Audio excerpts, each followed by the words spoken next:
Welcome to my show. I'm a guest here. His name is Zandler Sprague. Mr. Zandler, how are you doing, sir? I am doing great. I'm so honored to be here. Right, sir. Thank you so much, Mr. Zandler. Firstly, you are a TV host. You are also a speaker. You are an author. And you are a licensed professional clinical counselor. Can you please discuss more about yourself and how you're doing currently now, sir? Sure. Well, as you said, I'm a TV host, Mm. podcast host, licensed professional clinical counselor. I do a lot, but I'm currently living in the San Francisco Bay Area. I'm originally from the Boston, Massachusetts area, and I love what I do. I'm very lucky to be able to share my message about creating an epic life and helping people and companies create epic in their workplace and in their own life. Thank you so much, Mr. Zandler. And can you please, sir, discuss more about your book, which is Epic Begins with One Step Forward, and other books that I think you have? And do you also have more books you're planning to write in the coming future, sir? Okay. Well, you're right. My latest book is Epic Begins with One Step Forward. Um, this is a book that came honestly from my own experience and something I want to share with other people about. We all do epic things in our life. We do these big things and we don't think about it. And frankly, we don't give ourselves credit. But we all have things that we talk about in our life. Oh, I'd love to write a book or run a marathon or travel somewhere. And we always talk about it. And somehow lots of us don't do that. And I wanted to write a book to help people start living their epic. Some of the things that I've been able to do that I think are pretty incredible is I've run some marathons. I've written 3 books. And the amazing thing about the books is I'm a talker, not a typer. And if you'd asked me in university whether I would write a book, I would say absolutely not. But somehow I've written 3 books. The other 2 books I wrote, Making Lemonade, Choosing a Positive Pathway After Losing Your Sibling, is a book about I lost my older sister Mm. 27 years ago to murder. And when I was going through that, I discovered that there weren't a lot of resources for siblings, people who obviously had lost a sibling. So I wrote a book about that. And then my third book is called Why Don't They Cry? And that's for parents to better understand their living child's grief. And that book came because of the work I do with lots of siblings and families who've lost a child. And parents kept coming up and asking me, why don't they cry? Why aren't my living children crying? How do I understand their grief? How do I help them?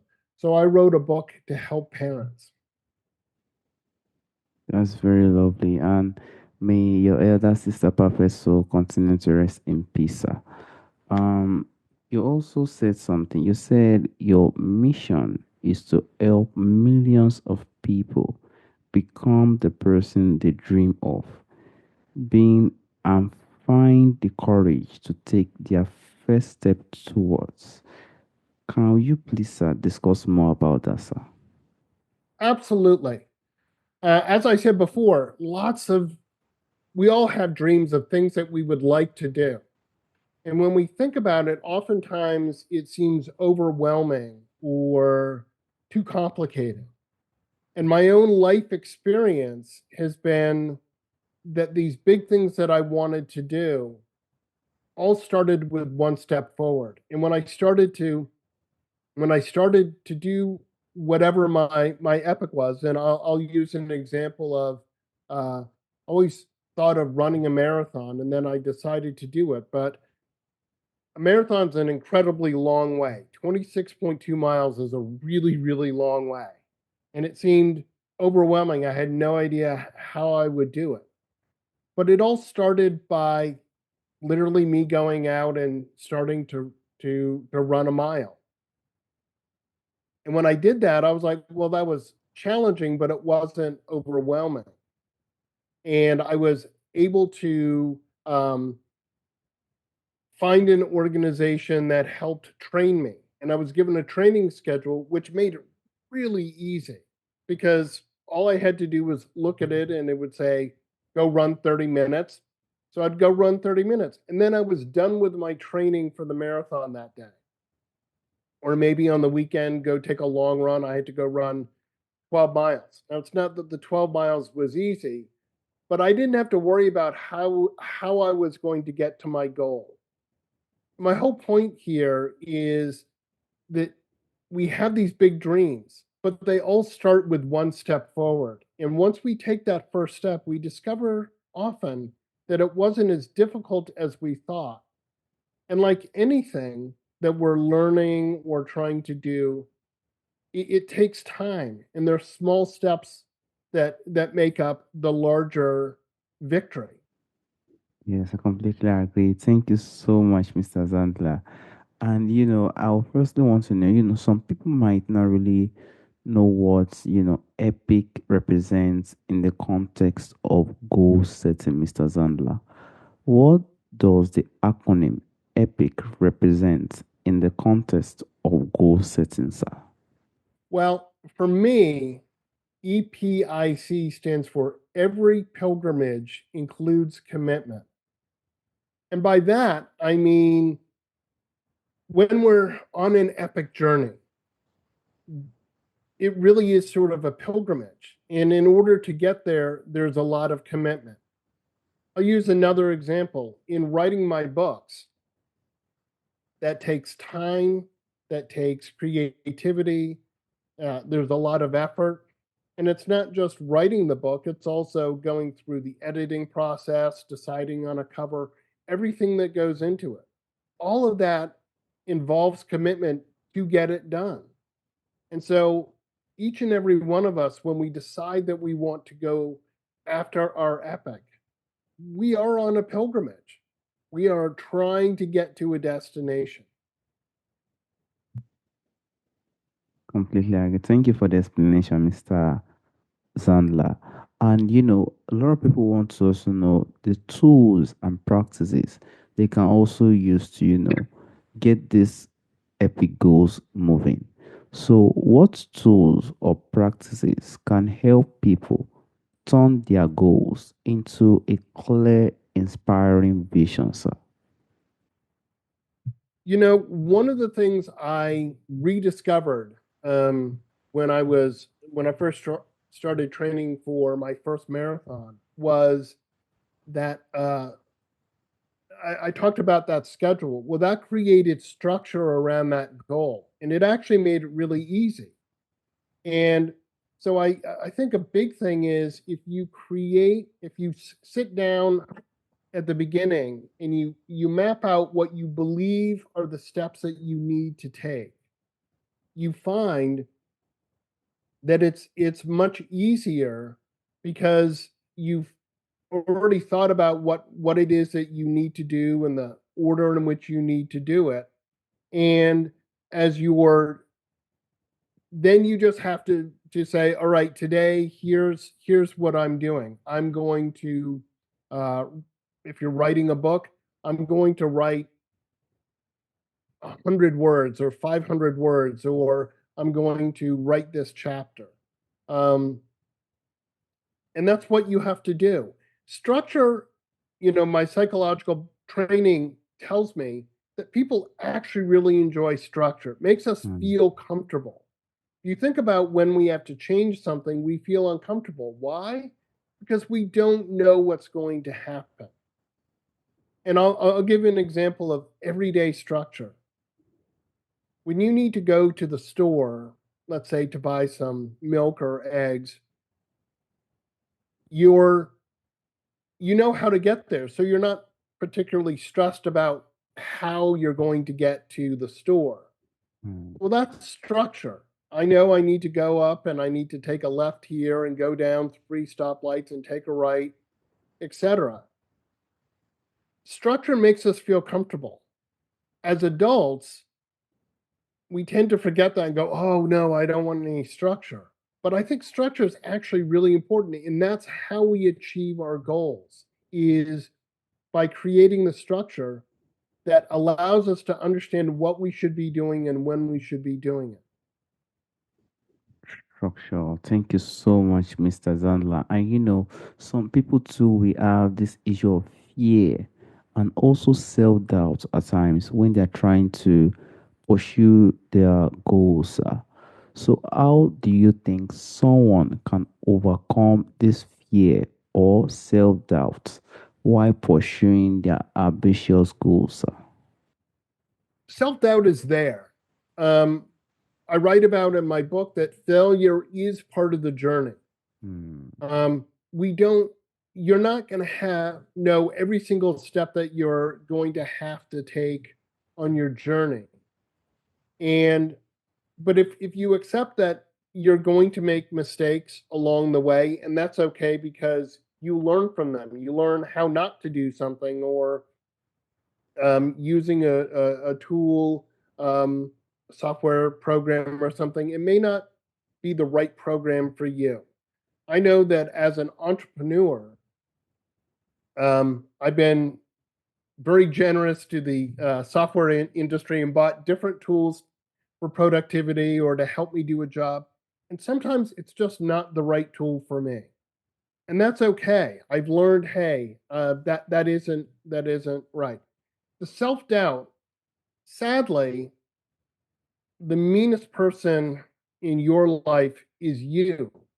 The mean things that we say to ourselves every single day, like, I'm not going to be successful, or this isn't going to work, or people don't believe in me.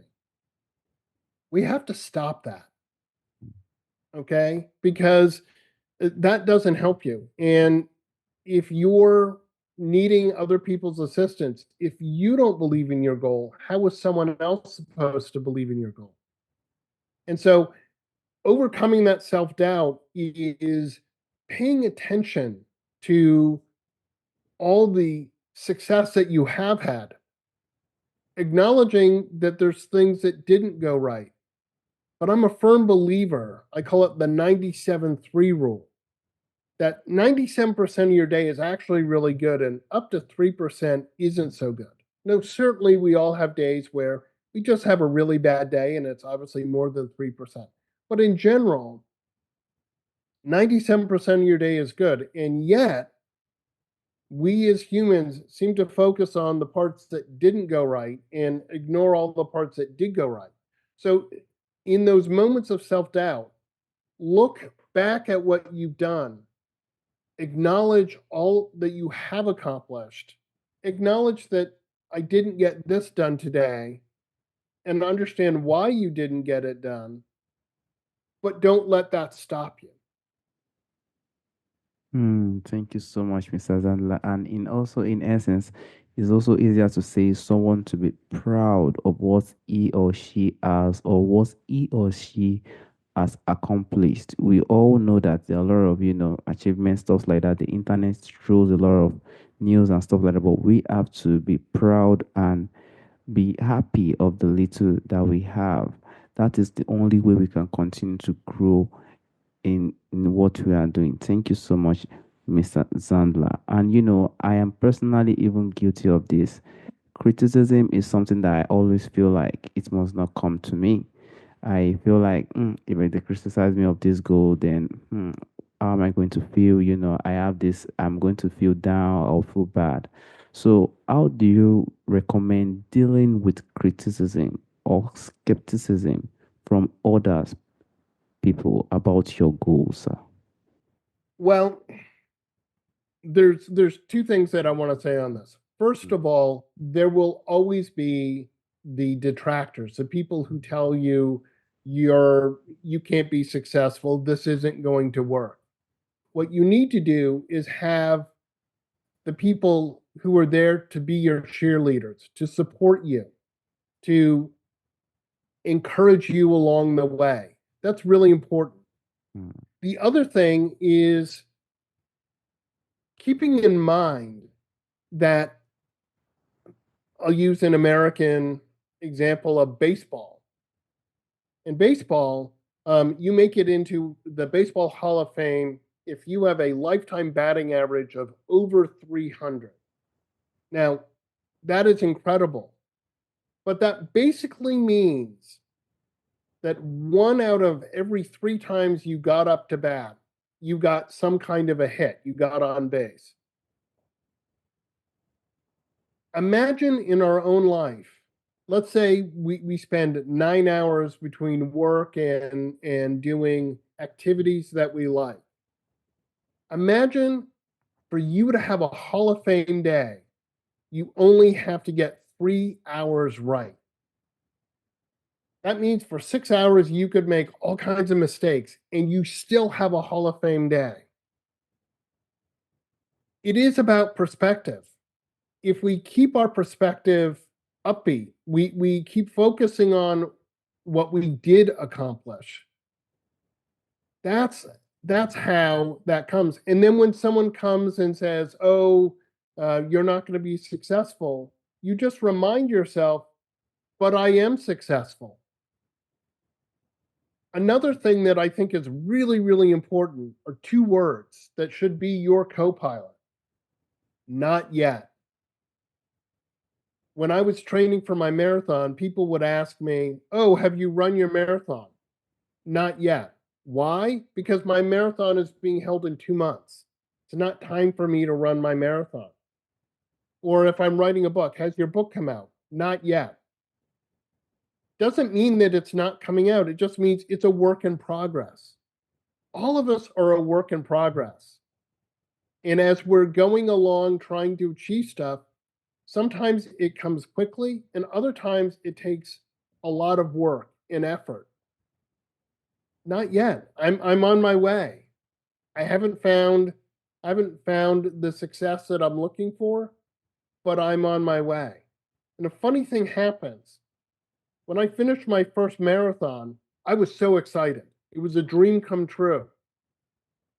And about a half hour later, I asked myself, now what?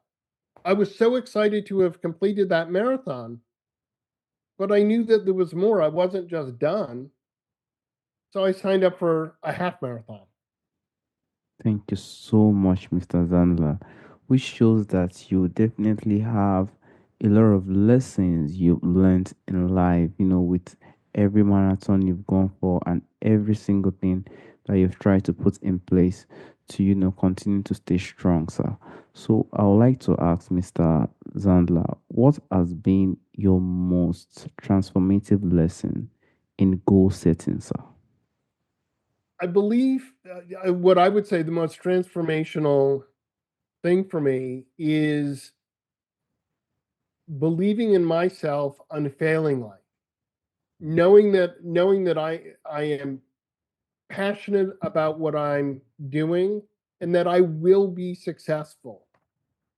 But even if I'm not successful, I know that I tried.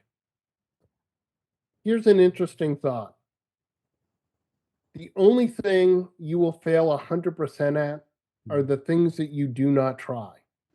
Thank you so much, Mr. Zander. I completely agree. Having this belief in oneself really, really help. And positive words with someone definitely helps. Thank you so much, Mr. Zandler.